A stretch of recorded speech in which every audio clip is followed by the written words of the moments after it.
Alright, Shalom. First and foremost, I want to give all praises, honor, and glory to Yahweh, Ba'ashem, Yahweh Shai, Ba'ashem, Rakakwadash. Double honors to the apostles and elders of Great Millstone who rule well and teach well. And peace and blessings to the elect out there that's pushing this word in all truth and sincerity. Alright, this lesson is going to be about spiritual warfare, right? You know, going in on, that we're not fighting a carnal battle, alright? We're just living our life according to the scriptures, and we don't condone any violence. We don't condone taking matters into our own hands. We believe on waiting for the Lord to take care of business. All right. So with that, I'm gonna get started by reading Ephesians chapter 6. I'm gonna start at verse 10. It says, "Finally, my brethren, be strong in the Lord and in the power of His might. Put on the whole armor of the Most High, Yahweh, through His Son Yahweh Shai, that ye may be able to stand against the wiles of the devil." Alright, matter of fact, let's get this in the blue letter, because I'm going to look up that word, wiles.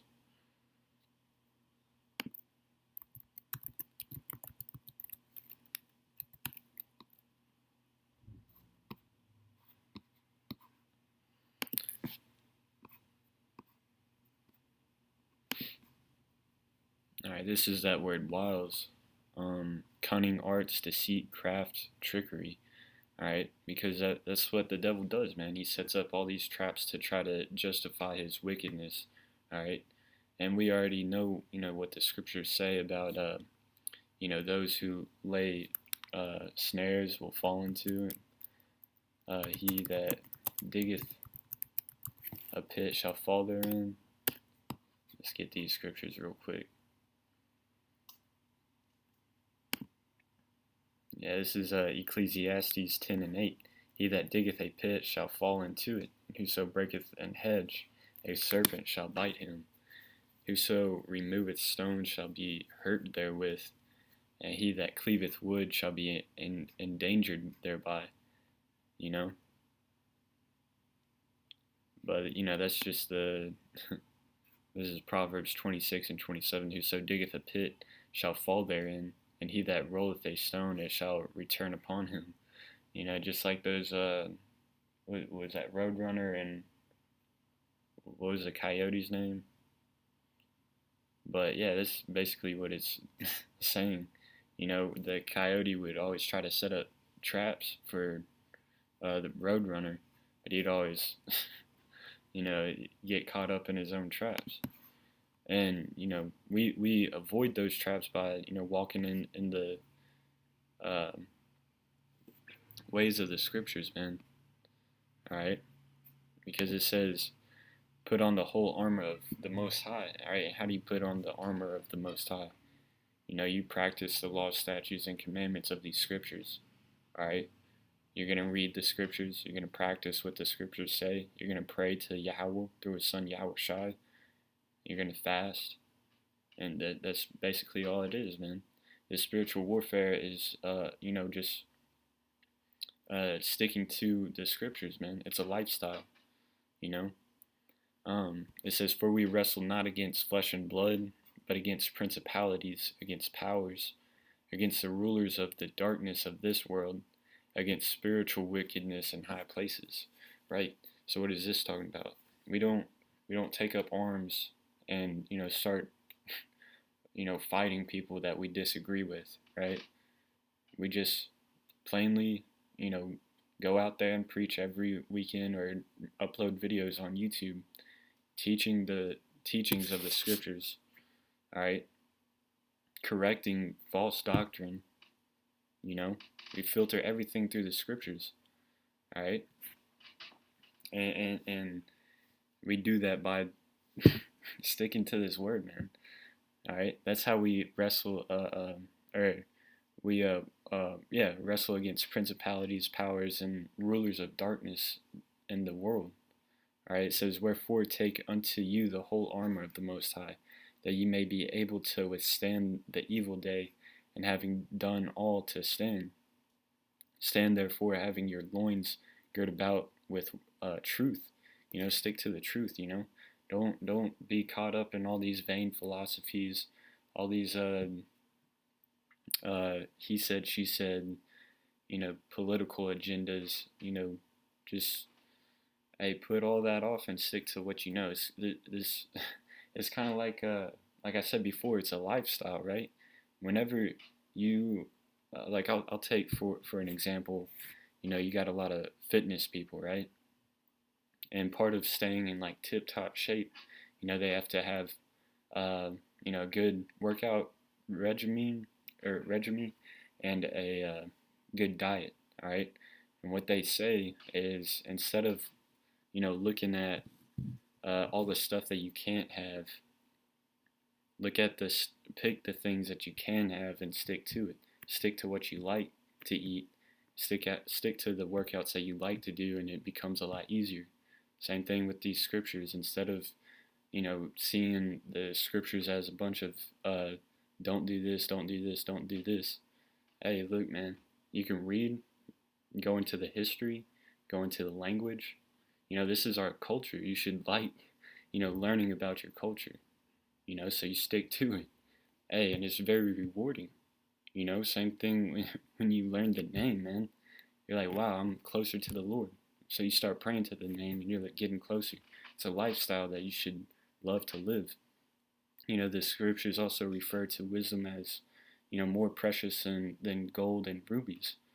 So we're getting rich off wisdom, because we know in the long term, through the prophecies, that this is what's going to save us. All right, this is what's going to deliver us from. This lifestyle is going to deliver us from, the coming judgment to the world, and it's also going to give us that uh, uh, spot, next to Yahushua, heirs of with Yahushua when he comes back and sets up the kingdom. So, just stick, put on that armor, man. It says, and your feet shod with the preparation of the gospel of peace, above all, taking the shield of faith, wherewith ye shall be able to quench all the fiery darts of the wicked. All right, and yeah, because those fiery darts, man, they can get to you if you don't put that shield of faith up, if you don't block those, um, different thoughts going through your head, you know, about like, oh, maybe I should, I mean, for example, like if you go on YouTube, there's tons and tons of folly that you can just keep watching, all right? But if you don't deny that part of yourself, you don't send up a prayer, say, hey, Yahweh Shem Shai, Babu Shah, get my mind, right. I don't want to look at this, and then do it, and then, stop clicking on, dumbass videos, and start clicking on, brothers uploading videos like this one, and you go into it, start writing down precepts, and then it will recall other precepts, and you can do a lesson on that, so you can help edify and build off of it. That's what you need to be doing. That's how you put up that shield of faith, man. You go back to the basics. It says, and take the helmet of salvation and the sword of the Spirit, which is the word of the Most High. Hey, I'm gonna highlight that one because I'm gonna get a precept for that. It says, praying always with all prayer and supplication in the Spirit, and watching thereunto with all perseverance and supplication for all saints. So constantly praying, and watching, watching for these prophecies, staying on top of it. Hey, that's another exciting thing too. That's something that you should enjoy doing. All right, watching these prophecies unfold. All right, because that's the Most High working right in front of you, and He's revealing it to you. Like one of my favorite precepts. I'll grab it real quick. It says, I shall work in front of you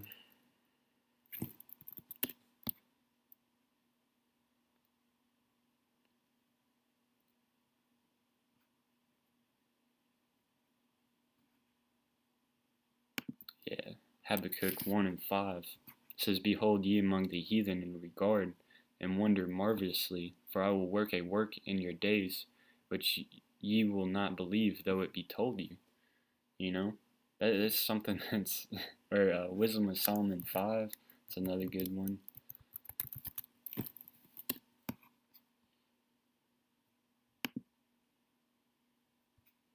Um, yeah, Wisdom of Solomon 5, the first verse.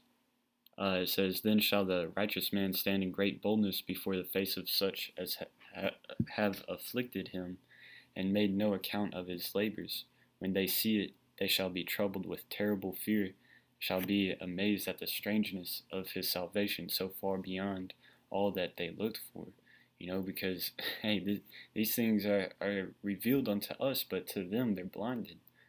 So that should give you a sense of, uh, peace of mind that, hey, we know what's going on.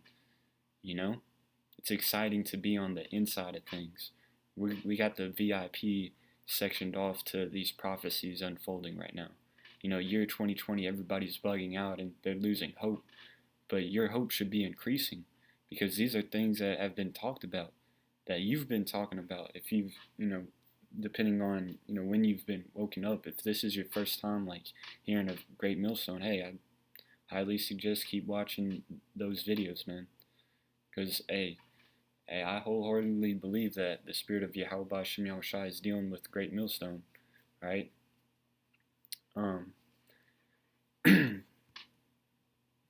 Because if not, then who is he dealing with? And that's not, me, boasting. But, hey, this Great Millstone is where I learned all these prophecies. Great Millstone is, how I found out that I was an Israelite, or came to the belief that I'm an Israelite, So, if not, then where? Who has the truth? Anyways, going back, where was I? I was in Ephesians, right? Back in Ephesians chapter 6, verse 19, "And for me that utterance may be given unto me, that I may open my mouth boldly to make known the mysteries of the gospel, for which I am an ambassador in bonds, that therein I may speak boldly, as I ought to speak." Because these are bold statements, like I just said, like Great Millstone has a truth. These are bold statements, all right? But, hey, it's as we ought to speak, because the truth is bold, all right? 2 plus 2 equals 4. That's a bold statement, all right? Because it's true. You can't change it, We have to be bold in the truth, because if we're unwavering, then we're not worthy to be speaking the truth, man. But people mistake our boldness for pride, and really it's not pride at all, man. This truth is humiliating. And, hey, like I said in Ephesians 6 and 17, I'm going to get the precept. This is why the truth is humiliating. This is 2 Corinthians 10 and 4. "For the weapons of our warfare are not carnal, but mighty through the Most High, to the pulling down of strongholds." Because when you start getting into these scriptures, hey, they pull down all the strongholds that, you grew up believing, Kind of like when you found out Santa Claus was fake for the first time. When you came, that's a pulling down of the stronghold, because you thought, this fat man loved to give kids toys all the time, and he was working hard year round, and did these trips around the world, and then you find out that that was just a bunch of bullshit, that your parents were doing that. That's a pulling down of a stronghold. Same thing when you come into this truth. Hey, when you find out that, the one who you thought was named Jesus was a, long-haired, hippie-looking, blue eyes having, a soft-spoken dude, turned out to his name really being Yahushai, and he is a, and he was a so-called Negro, just using today's terminology. But he was a Hebrew Israelite that was only there to save to die for his people, to take the sins away for his people. All right, that's a pulling down of stronghold. That's humiliating. That humbles you. You're like, dang, I had it wrong. And then verse 5 it says, casting down imaginations and every high thing that exalteth itself against the knowledge of the Most High, and bringing into captivity every thought to the obedience of Yahushua. You know, that's humiliating or humbling, right? Those words mean the same thing. But yeah, man, when you get into these scriptures, hey, the reason why we're bold is because we're bold in Yahweh Ba'Shem Yahushua. We're not bold in ourselves, just like the Apostle Paul said. You know, I boast in my weakness. Roughly paraphrasing. Let's see if I can find it. Boast. Google's listening to me, man. That's all right.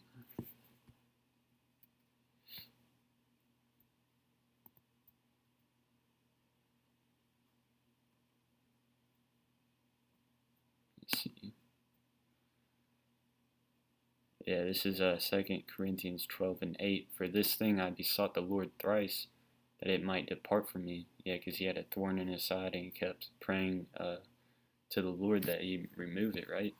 And he said unto me, my grace is sufficient for thee, for my strength is made perfect in weakness. So it's hey, that's something crazy to think about. Yahweh Ba'Shem Yahweh grace is sufficient for thee. His mercy is made, or his strength is made perfect in our weakness. Most gladly, therefore, will I rather glory in my infirmities, that the power of Yahushua may rest upon me. Because it is because we're cast down, because we're humiliated. That's what makes us cling to Yahweh Ba'Shem Yahushua. Therefore I take pleasure in infirmities and reproaches and necessities and persecutions and distresses for Yahushua's sake. For when I am weak, then am I strong.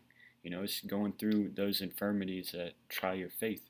Whenever you hear some dumbass philosophy that makes you want to get into the scriptures more and, learn precepts to, fucking cut that philosophy, that vain philosophy, like, hey, one thing that I get asked a lot when, when somebody from the outside looking in sees me at camp, what's a white boy doing, what's a so-called white boy doing with, all these black guys, telling people that the white man's going into slavery. That's when I gotta sharpen my sword, man. Put on that armor, put up the shield of faith, be like, hey, look, man, this isn't a color thing. This is about nationality. It's about the Israelites. The Israelites were scattered across the world. Start pulling those precepts out about how Israel was scattered and how, the elect are going to come out of all nations, in Revelation, the 7th chapter. That's, hey, that's how, hey, chill. That's how, what's up, buddy? That's how you put on the armor of the Lord, man. Let's see. I wanted to get something else. Yeah, I had. Let's see, was that in 2 Corinthians?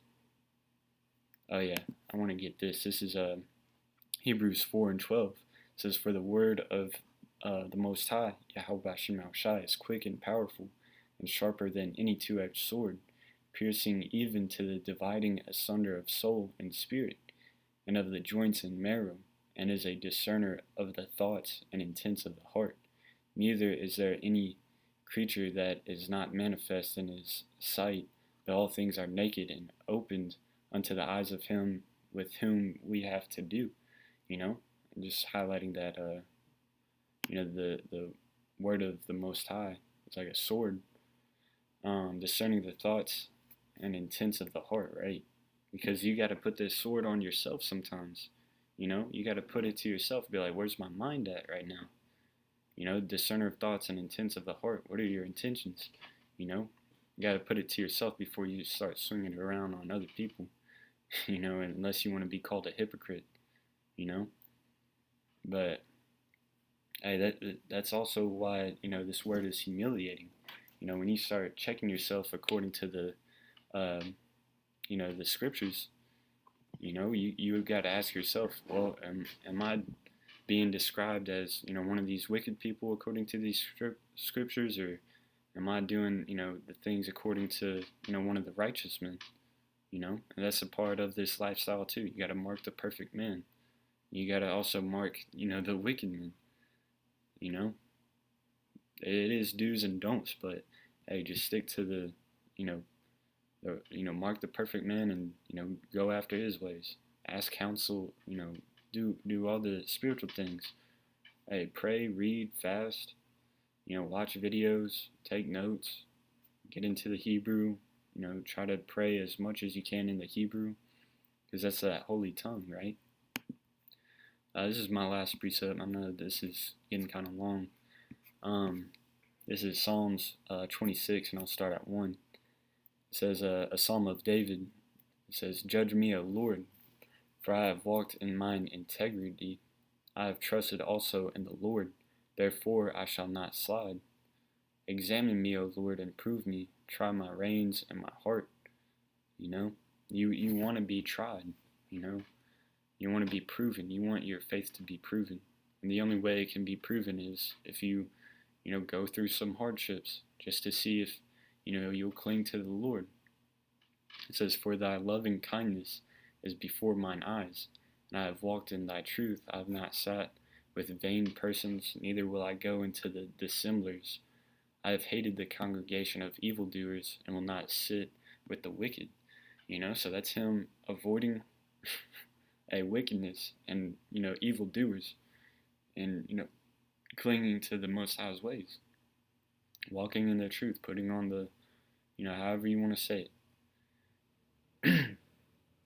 But, yeah, man, this is a spiritual warfare. We're getting down to the nitty gritty of this, we're about to enter into Jacob's trouble. The hour of temptation is coming on all people. Matter of fact, I'll end it with that.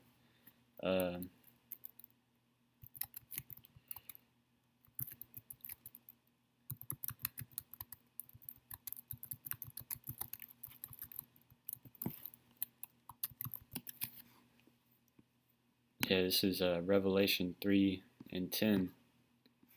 I'll get 11 too, because verse 11 is one of my favorites.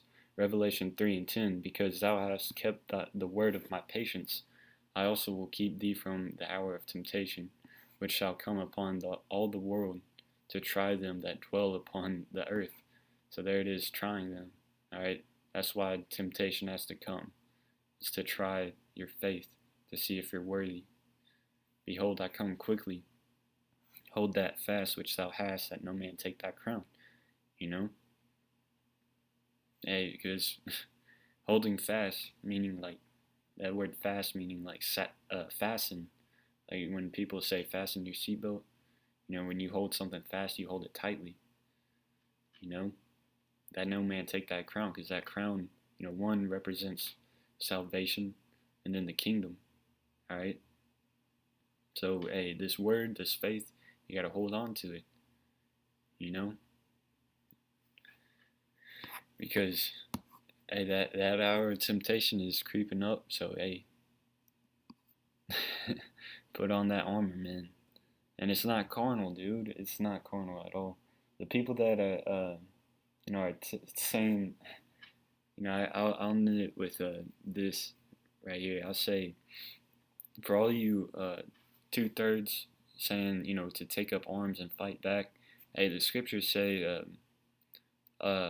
that 2/3 of Israel have to be put to death too. So are you gonna, kill the majority of your people? Because that has to come. So might as well do that first, because the scriptures also said that judgment begins at the house of Israel. So before you start shooting Esau, hey, shoot 2/3 of your own people first. Fucking dumbasses. But with that, I'm going to end it. Once again, going to give all praises, honor, and glory to Yahweh Ba'Shem Yahushai, Ba'Shem Rakakwadash. Double honors to the apostles and elders, a great millstone. Rule well and teach well. Peace and blessings to the elect of Israel out there that's pushing this word in all truth and sincerity. Shalom.